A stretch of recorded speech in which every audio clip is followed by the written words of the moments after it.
Tuan Siki Anak Tayai, Menteri di Jabatan Premier, untuk menyampaikan ucapan penggulungan.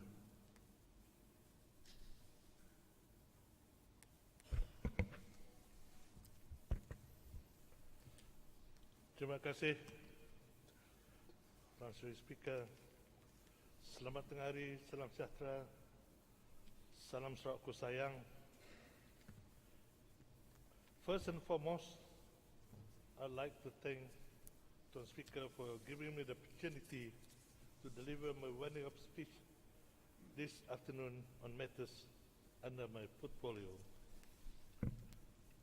Tuan Speaker, now I'd like to update members of this August House on the affairs of the native courts of Sarawak and the Majlis Adat Istiadat Sarawak.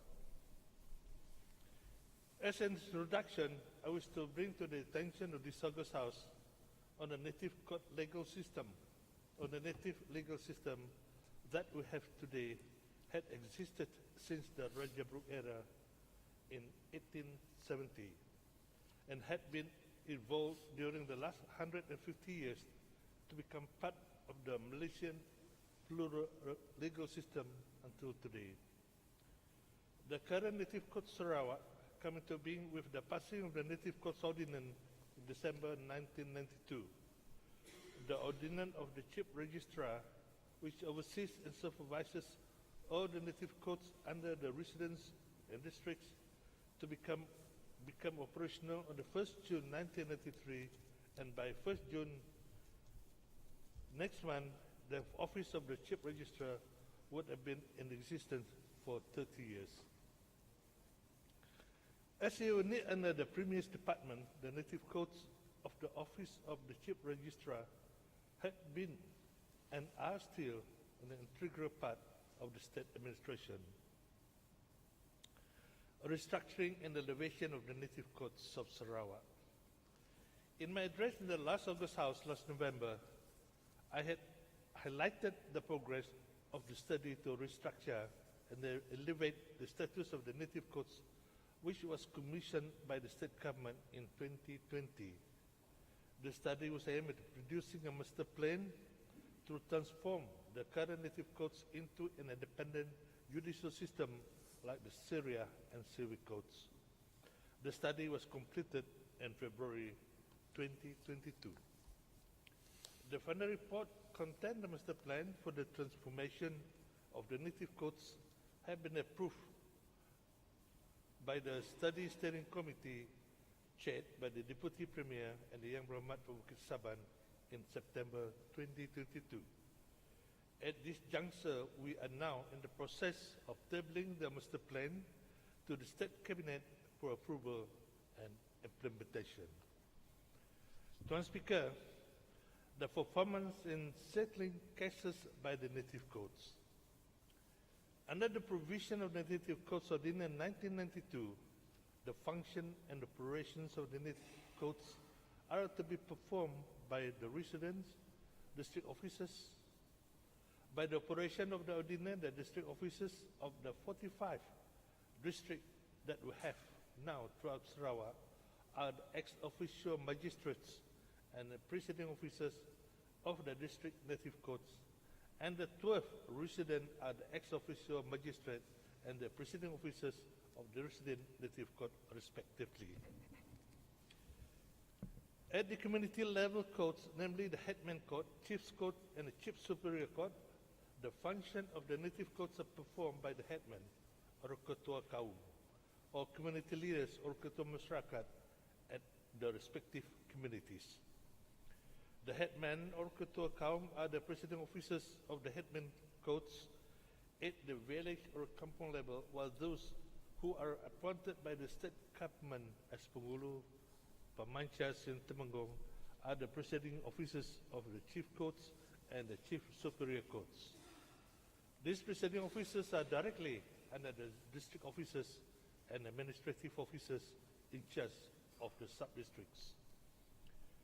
Currently, there are 7,047 presiding officers at the community level codes, consisting of 6,497 Ketua Kaum or Headmen, 455 pengurus, 65 pemanjas, and 30 temunggons who are the presiding officers of the headmen, chief courts, and superior chief courts in the whole state. In addition to the headman and community leaders, the native courts have one judge, who is the president of the native courts of appeal, 57 ex-officio magistrates comprising of 12 residents and 45 district officers, and 17 contract magistrates. The 17 contract magistrates include 3 for the resident native courts and the 14 for district native courts.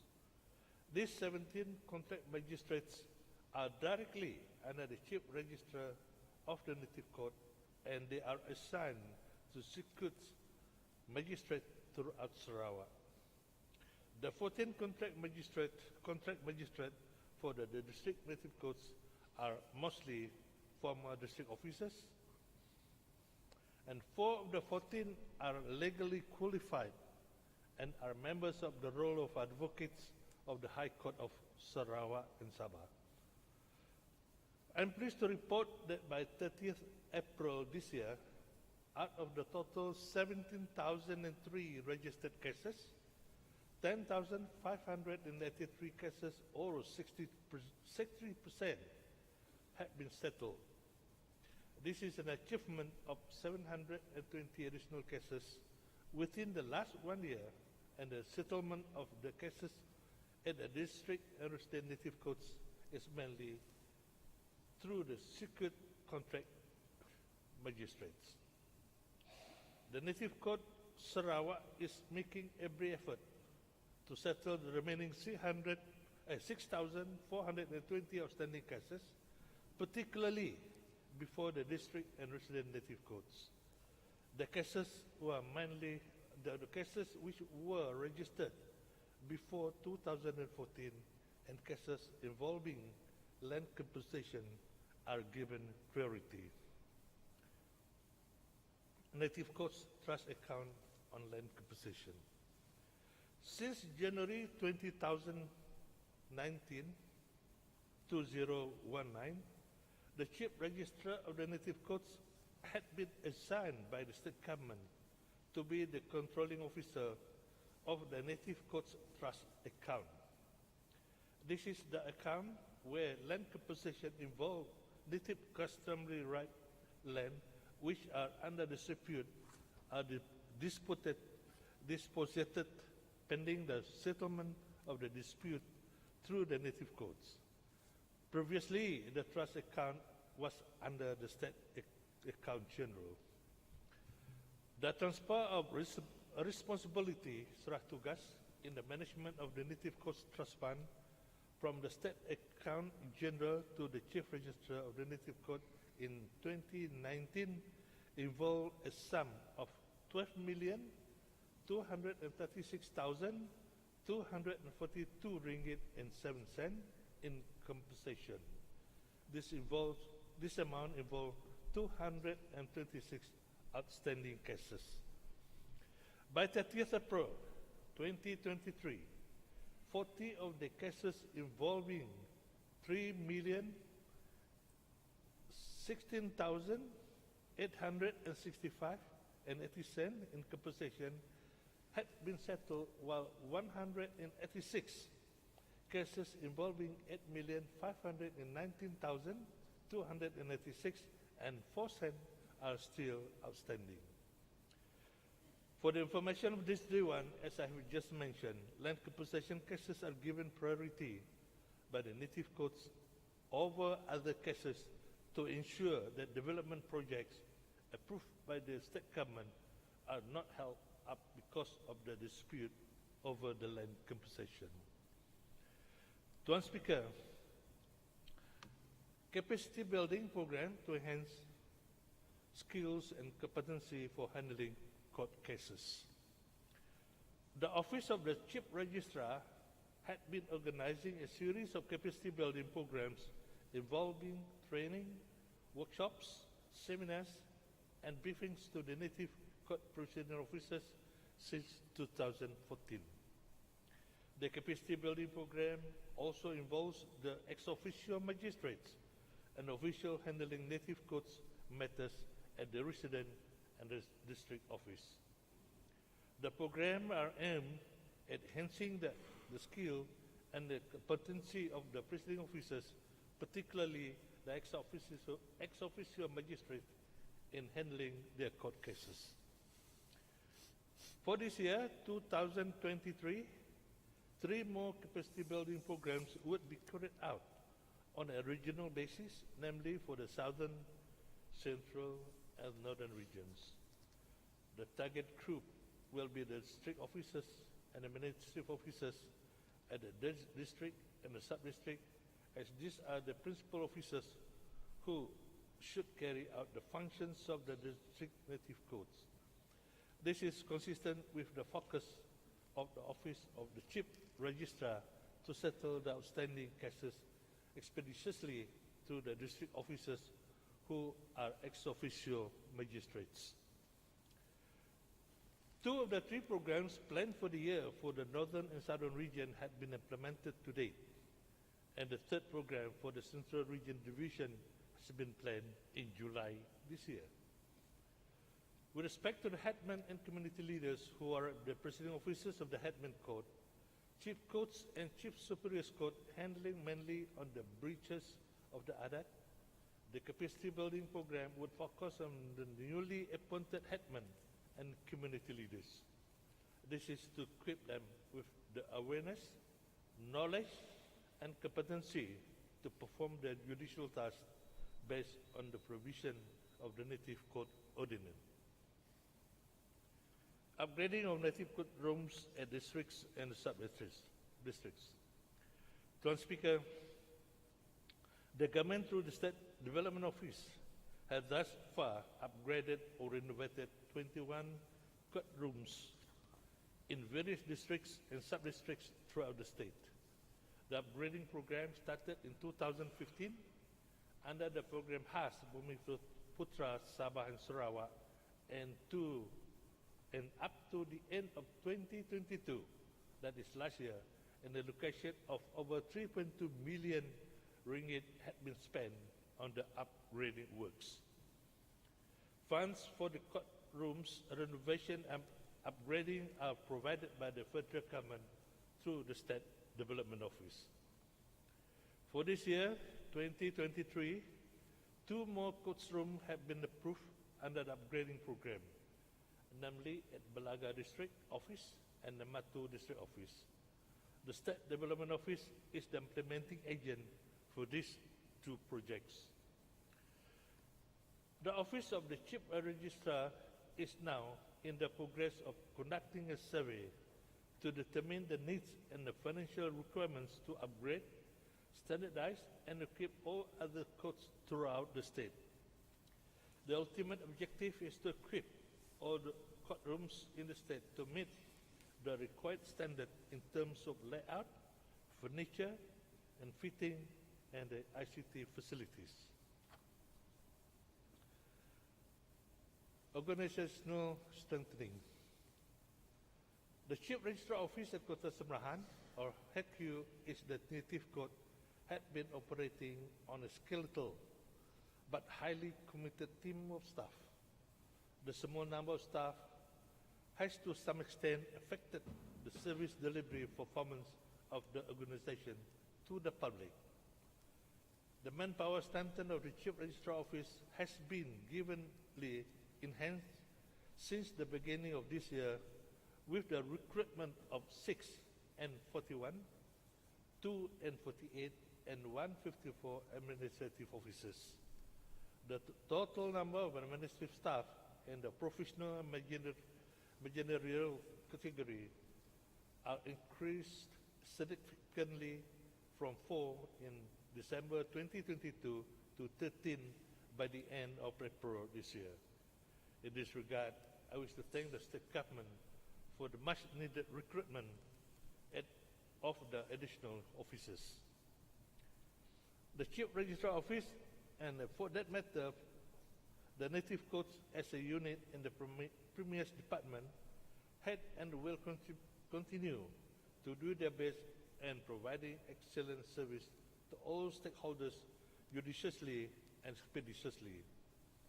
This is an pursuant of the Native Code Sarawak motto, fair and just, in the dispensation of justice to the native population.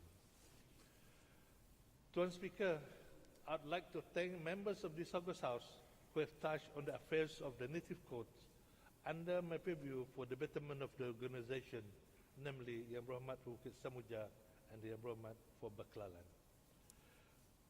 On proposal to restructure the native codes, I would like to particularly thank the member for Bukit Samuja who had requested the government to expedite the restricting of the native code.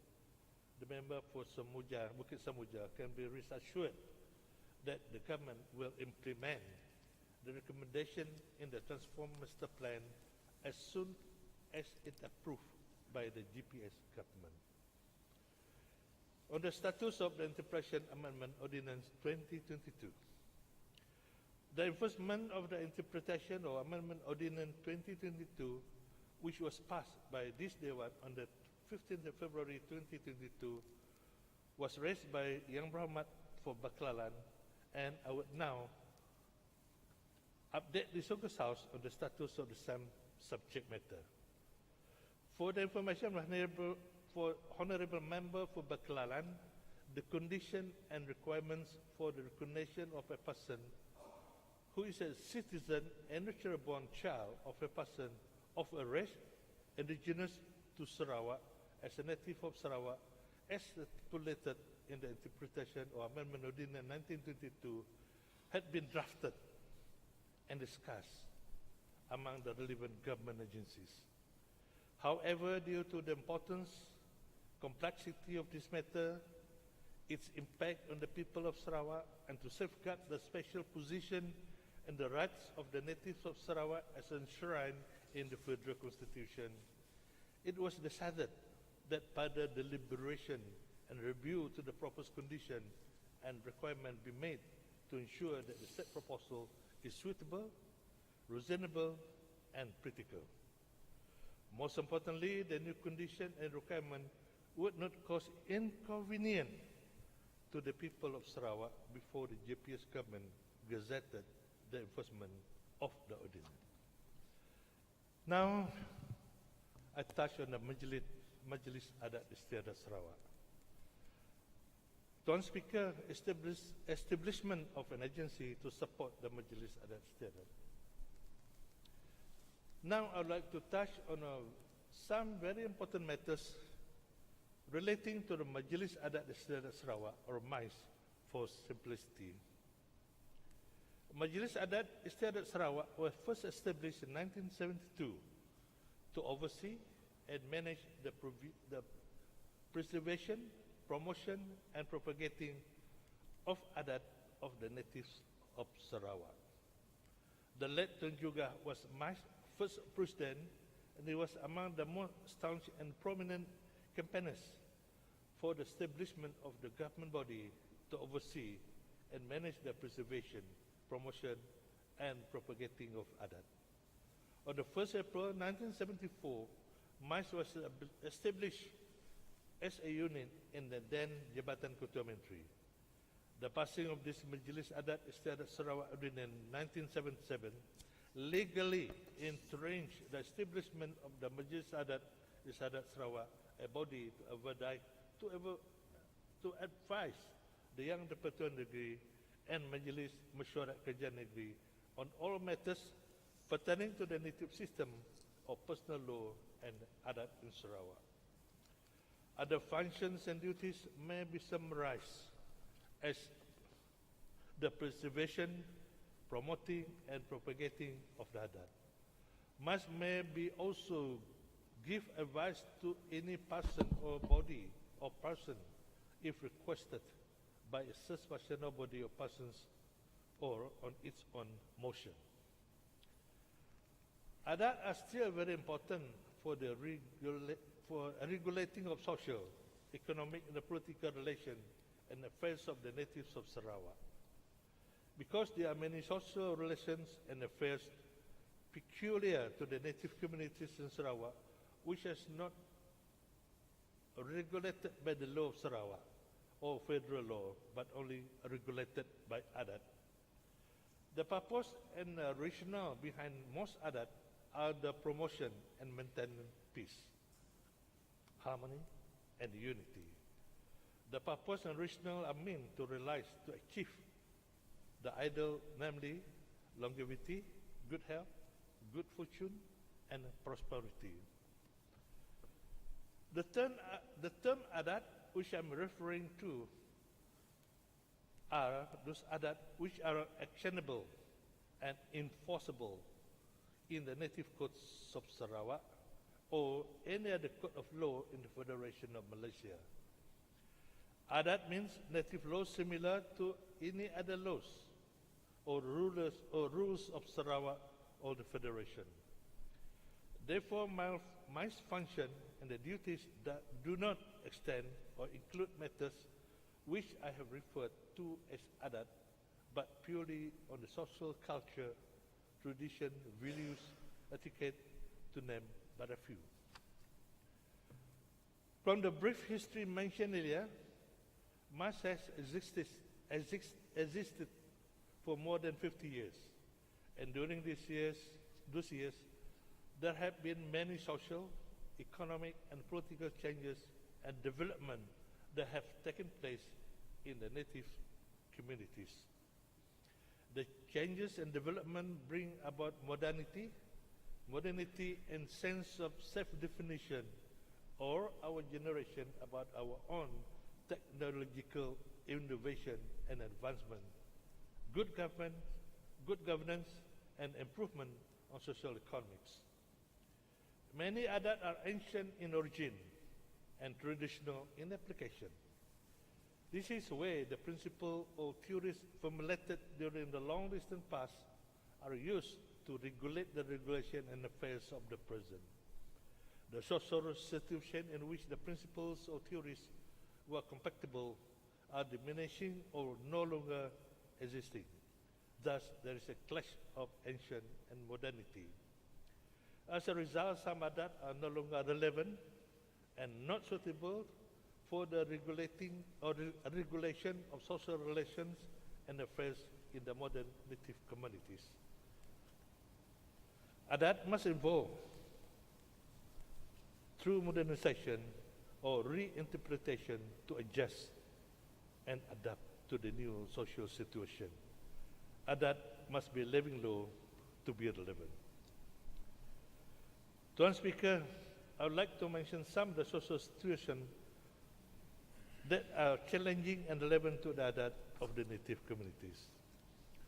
First, the rural-urban migration among the native has changed the social landscape and social relation in most native communities.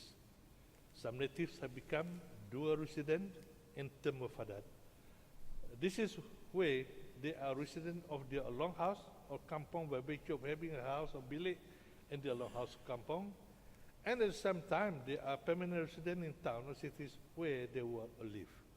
However, some of them become permanent resident in towns or cities. They have no longer bilik or house in the longhouse or kampong, but they still deem themselves to be resident of the longhouse or kampong they originated from. Most native communities do not clear adat to regulate this situation, especially relating to the right of inheritance of property or rights to land and natural resources like Temudak Rimba, Pulau Galau, and communal land. Hence, property and land dispute could arise from such situations. Secondly, the acceptance of understanding of the adat among the younger generation of native is diminishing. Knowledge in the adat is passing down by oral tradition. Many of the adat are just started without explanation and followed blindly for generations without understanding the reason or rationale behind the adat.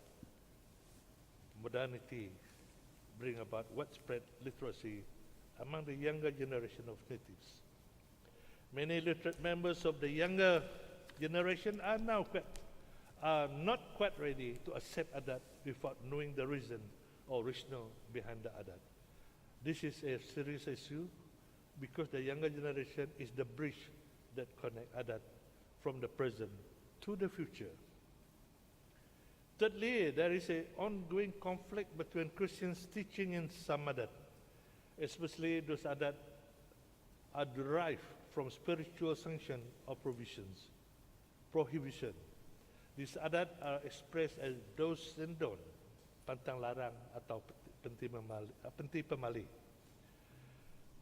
The spiritual association and application of this adat are against some Christian teachings. This practice of adat is not well received by many native who are Christian. As such, these adat are commonly dismissed as superstitious or irrelevant. This has led to the dismissing relevant or endowment of the adat among the Christian natives. In some extreme situation, any objects such as the etiquette verses, which have motive seem to be symbolized Satan, were destroyed. This is a very critical question which may impede the preservation, promotion, and propagation of adat. Tuan Speaker, one of the most serious challenges facing MICE today is to keep abreast with the restructuring, elevation, and transformation of the native code of Sarawak, with the aim of making the courts as independent and a professional legal system. MICE is one of the pillars that support the objective of the native code. This is where the codification of adat and writing in jurisprudence of the adat would have been to be intensified. In addition to the social situation and challenges, MICE is now involved in some cultural and traditional event management like Gawadaya and other cultural events. In view of what I've said, MICE therefore needs a competent agency or institution to be established to support it in the discharging its function and duties. The present strain of staff is not able to support MICE in discharging its function and duties efficiently. It is in the light of this, the Majlis is the process of drafting its proposal to establish an Institute of Adat Istiadat Sarawak or an agency by any other name through the new MICE ordinance. This agency would be similar to an institution of higher learning where research and teaching of adat can be conducted to those who wish to practice in the native code of Sarawak and for any other academic purposes or qualifications. The institution would have a department or branch managing the cultural and traditional events. As a body corporate, the institution would explore the possibilities of evolving a commercial enterprise or ventures to finance some of its function and duties. The detail of the proposal and the bill might be revealed and tabled in the next Dun City. Tuan Speaker, review of the codified adat and jurisprudence of adat. The adat, like any law, must be living law, and as and when necessary, they need to be reviewed and amended from time to adjust and adapt to the prevailing social condition in the native communities. In view of the flux of social, economic, and political changes, some of the written adat are no longer relevant or not suitable for the regulating of social, economic, and political relations and affairs in some of the native communities. In this respect, Majlis Adat Istiadat Sarawak since 2022, that is after the lifting of COVID-19 restriction, has embarked on the program of reviewing 7 coded adat. The exercise would involve, among other things, the amendment or reinterpretation of the adat, One of the very ambitious big tasks is an attempt to write jurisprudence of adat in a textbook style for reference and academic purposes. The main objective is to explain adat from a secular perspective. The explanation would attempt to give a reason or rationale behind the adat and the adult to be achieved by the adat. The explanation will reflect the native's philosophy or worldview. With regard to the review program, MICE has engaged and conducted a series of workshops and field works to meet and interview the Ketua Masyarakat, Ketua Kaum, and adat practitioners for data collection, feedback, recommendations on the codified adat. 6 workshops have been conducted during the first 5 months of 2023, and that is 2 for the Iban, 3 for the Badayo, and 1 for the Orang Ulu. The emphasis is on adat or settlement, adat on family matters, adat on land ownership or natural resources. Tuan Speaker, codification of adat. I would like to mention here there are 5 adat that is going through the process of drafting and vetting, namely adat Maranao, adat Kajang, adat Kiput, adat Berawan, and adat Bekatan. Tuan Speaker, training, courses, and workshops on adat. Training courses and workshops on adat for Ketua Masyarakat and Ketua Kaum is a continuous effort to equip and enhance their knowledge and competency on adat. In addition, MICE also collaborate, participate, and organize outreach community program with the objective of disseminating information and awareness on the registration of native marriage. Native marriage electronic system, or commonly known as NAMS, is a system developed by the state government back in the year 2010 in an effort to centralize the issuance of adat marriage and adat divorce certificates. In 2021, under Rancangan Malaysia Ke-12 ICT projects, the Majlis embarked on the project of redeveloping NAMS to upgrade its platform capabilities into a newer and better vision called NAMS Vision 2 or NAMS V2. NAMS V2 will go live by June this year, which enables the public to perform adat marriage pre-registration application online through Sarawak Government official portal using Sarawak ID.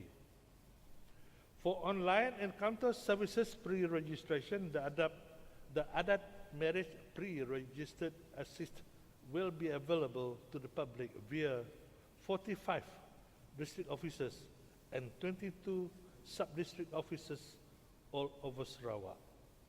This pre-registration service as a verification facility for the NAMS 2 Secretariat to process every adat marriage pre-registration application in Sarawak. NAMS V2 also provide the system administrators with detailed and fresh record of the registered adat marriage and adat divorce, which is often registered by relevant government ministries and agencies to formulate government policies and programs. Tuan Speaker, laws to regulate marriage and divorce under native law or adat. I would like to respond to the member of pending statement in the Sarawak Tribune on Thursday, 18 May 2023, on the especially on marriage under native adat.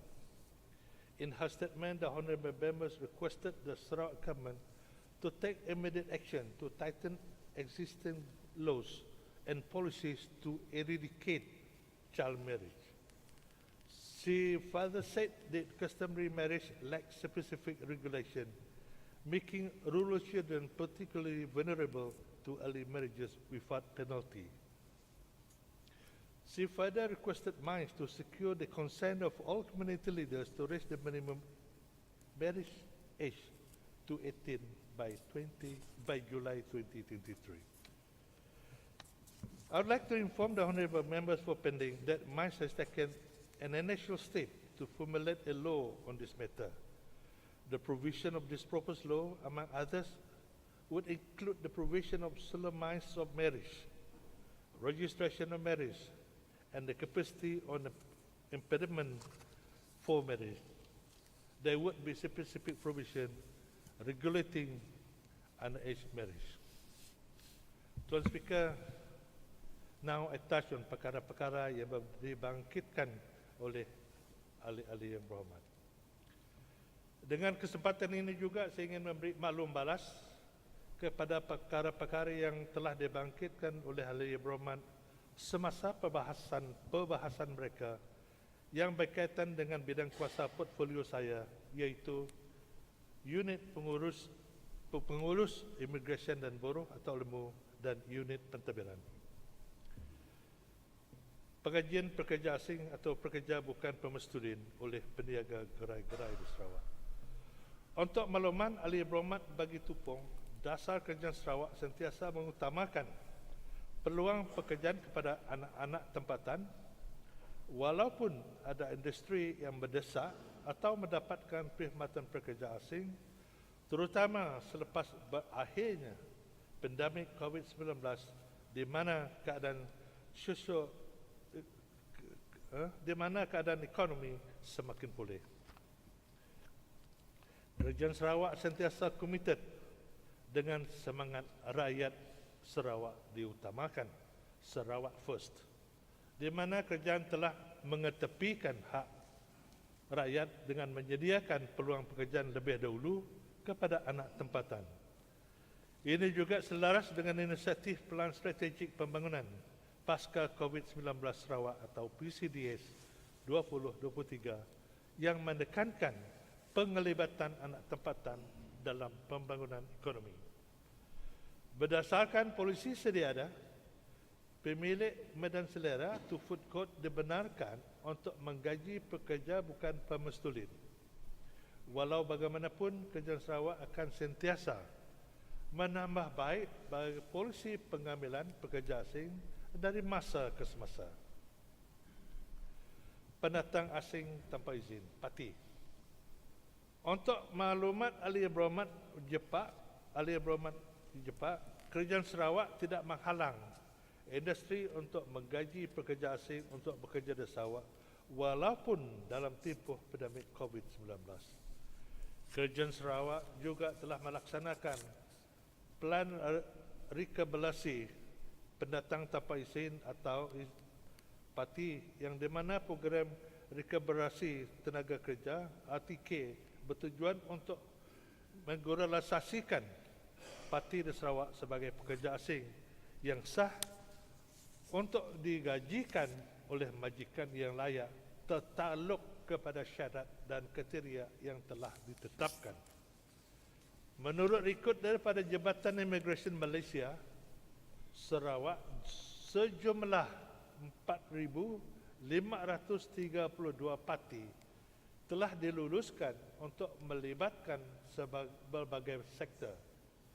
Ini sekaligus dapat membantu menyelesaikan isu kekurangan tenaga kerja dan memberi peluang kepada majikan menggaji parti untuk bekerja secara sah. Program ini akan diteruskan pada tahun ini di bawah program rekabulasi tenaga kerja atau RTK 2.0. Tuan Speaker, seterusnya saya ingin beri penjelasan kepada isu-isu yang berkaitan di bawah unit pentadbiran yang dibangkitkan oleh ahli-ahli yang berhormat bagi Murum, Satok, Ketibas, Macan, Semunjan, Telang Usan dan Lingga. Bagi cadangan ahli yang berhormat bagi Murum untuk menaik taraf darah kecil Sungai Asap kepada darah dan menaik taraf darah belaga kepada pentadbiran bahagian serta cadangan ahli berhormat bagi satu untuk menjadikan kawasan Putrajaya sebagai daerah baru. Dengan ini, dimaklumkan kerajaan sedang mengkaji cadangan tersebut. Bagi permohonan daripada ahli berhormat bagi ketibas agar bangunan lama pejabat daerah Song digunakan sebagai pusat digital setelah berpindah ke bangunan baru pejabat daerah Song, perkara ini sedang dalam proses penilaian untuk kelulusan.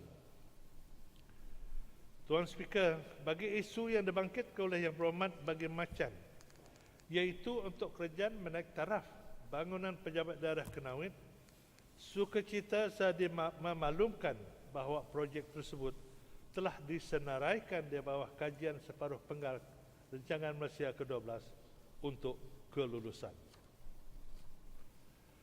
Untuk makluman ahli yang berhormat bagi Semunjan, kerajaan memang berhasrat untuk menempatkan ruang bagi pejabat pertanian daerah Semunjan yang baru di Pusat Pentadbiran Kerajaan Sarawak di daerah Semunjan setelah cadangan pembinaan Pusat Pentadbiran Kerajaan Sarawak di daerah Semunjan dipertimbangkan dalam kajian separuh penggal Rancangan Malaysia Ke-12.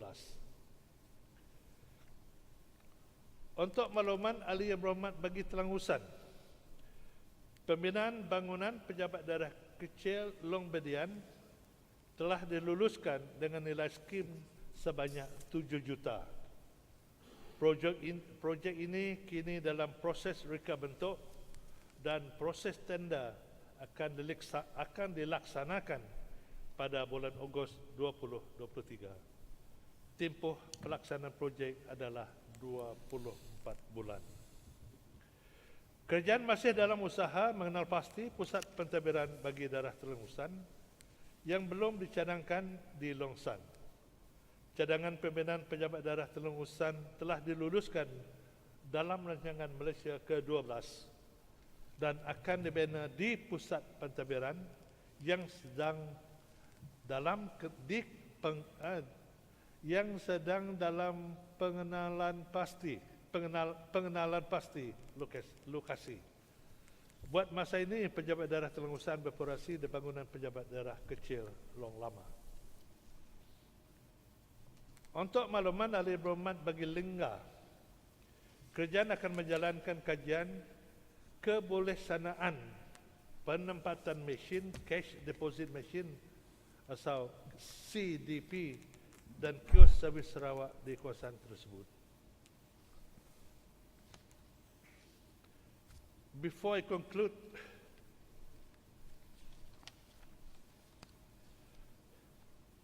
maka dengan ini saya ingin mengucapkan ribuan terima kasih kepada yang membantu sepanjang Persidangan DUN kali ini, terutama Mahkamah Bumi Putera Sarawak, Majlis Adat Istiadat Sarawak, Unit Pentadbiran Jabatan Premier Sarawak, Immigration dan Labour dan Monitoring Unit atau RIMU, Unit Integrity dan Batman Negeri, pegawai dan kaki tangan Dewan yang telah bekerja dengan baiknya.